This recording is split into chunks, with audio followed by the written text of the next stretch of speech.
Então, continuando o áudio anterior, dando continuidade ao áudio anterior, dentro do qual estamos tratando a questão do ego e da persona, dentro das análises da psiquiatria e da psicologia, e eu estou aqui dando a minha elaboração, meu parecer sobre o ego e a persona, e meio que os fundindo em uma entidade só, e mostrando como o ego, como a persona são muito danosos ao exercício da atividade social, como o ego e a persona, em escala última, eles alienam o indivíduo de si mesmo. Por quê? Porque é importante que você ouça o áudio anterior para que eu não volte à explicação de diversos elementos. O áudio anterior tem 9 minutos, tem bastante explicação, embora seja muito gostoso e rápido de ouvir, porque eu falo muito bem, sou uma pessoa muito inteligente, de grande versatilidade de vocabulário e de grande versatilidade de ideias, de forma que a minha fala é um entretenimento em si, e eu tenho certeza que alguns dos ouvintes aqui, muitos ou pouquíssimos ou quase nenhum, estejam se divertindo com as minhas colocações, com a minha voz, embora isso seja uma possibilidade real ou não, eu mesmo estou me divertindo comigo mesmo, e é isso que importa nesse momento.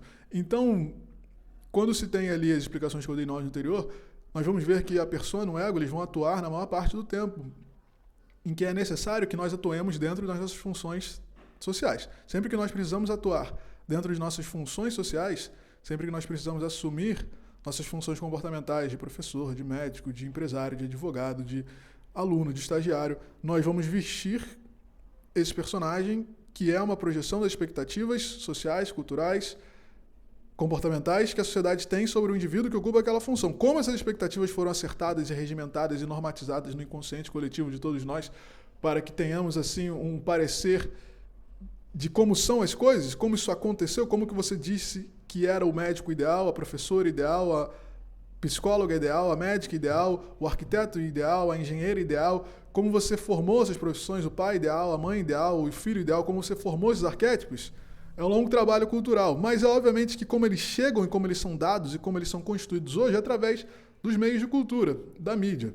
Obviamente, a novela é o categorizante do fator comportamental da sociedade brasileira, por exemplo.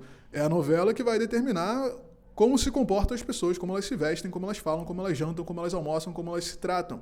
A novela institui o que é socialmente normatizado e coloca aquele socialmente normatizado como sendo o ápice do arquétipo do ser humano daquela sociedade. Então, o ápice do arquétipo do ser humano da sociedade brasileira, ele está representado no galã e na heroína, na mocinha da novela. Ali está o arquétipo, ali estão os arquétipos do homem perfeito e da mulher perfeita.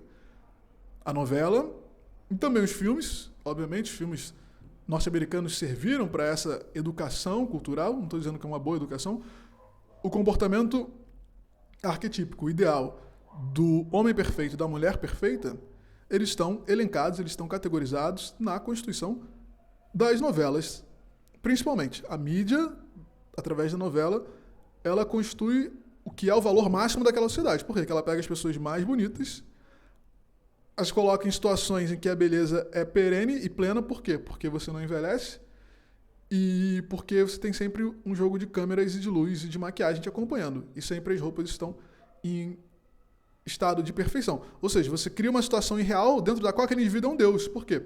Porque você não suja, você não sua, você não perde a beleza física e tem sempre uma perfeita iluminação impedindo que suas falhas faciais, que suas marcas, suas manchas, que não são falhas, que são as normalidades da vida, mas você impede que os elementos que marcam a face, que marcam a pele, sejam visíveis e você se torna assim uma pessoa que é alheia, que é removida do processo de envelhecimento. Logo, você é um deus. O indivíduo que não envelhece, ele está na categoria de deus.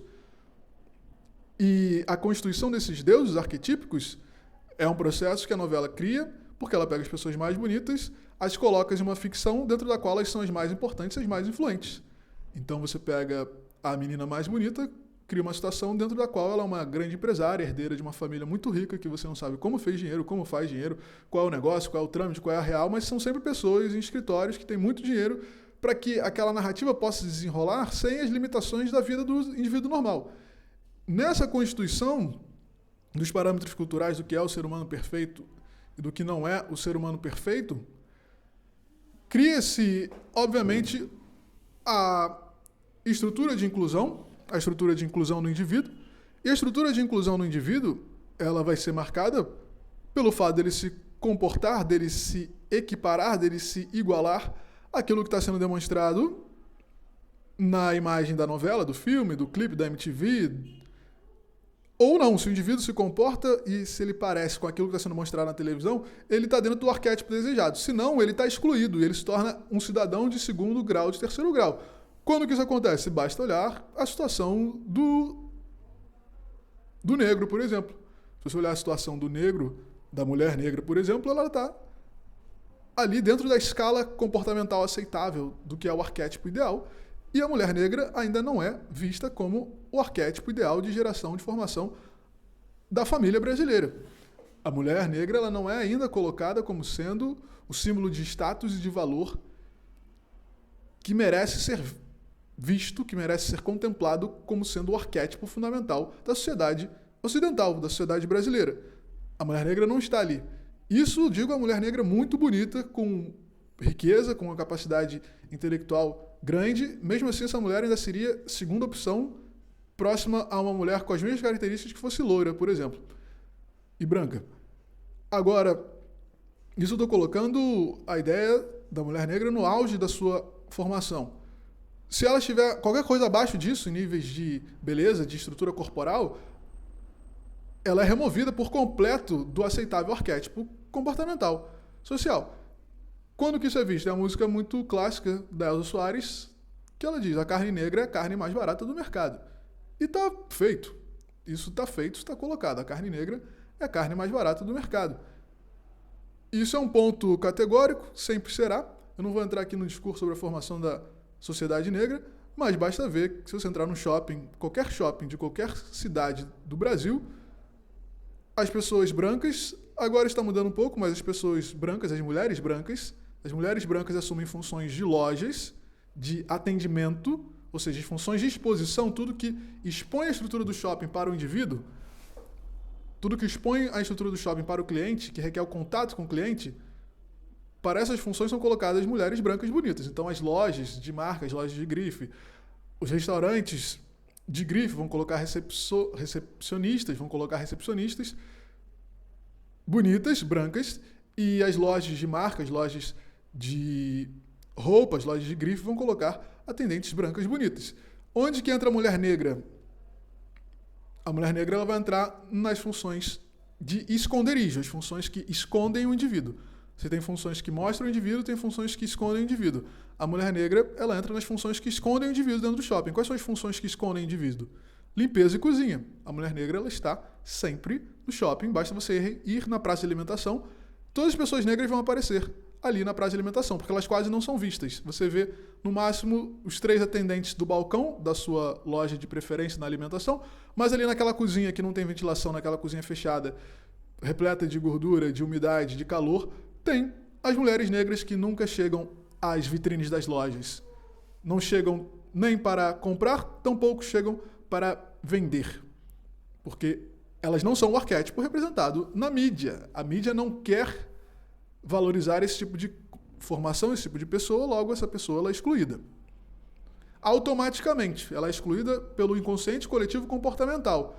Por quê? Porque o arquétipo, quando você tem pessoas que cumprem o arquétipo, você agrega valor social à sua ordem. A sua ordem é agregada de valor social na medida em que sua ordem é agregada de valor social na medida em que o quê? Sua ordem é agregada de valor social na medida em que você agrega para o seu social pessoas arquetípicas. Se você tem na sua ordem social, nos seus amigos, o médico arquétipo, o professor arquétipo, o pesquisador de universidade arquétipo, a mulher arquétipica, se você tem essas pessoas ao seu redor, você tem valor, o lutador. Se você tem cada um dos ícones das diversas micro-sociedades, da luta, do esporte, da filosofia, do videogame, da internet, da influencer, se você tem essas várias pessoas desses nichos se comportando como deveriam e você tem as pessoas agregadas ao seu redor, você tem um valor social muito mais alto. E as lojas querem agregar valor social, logo elas colocam pessoas que agreguem valor social dentro da ótica comportamental. Expectatívica, que tem expectativa de constituição do indivíduo através da formação do ego. Isso é o ego. E por isso que o ego destrói. E eu vou entrar no terceiro áudio sobre isso.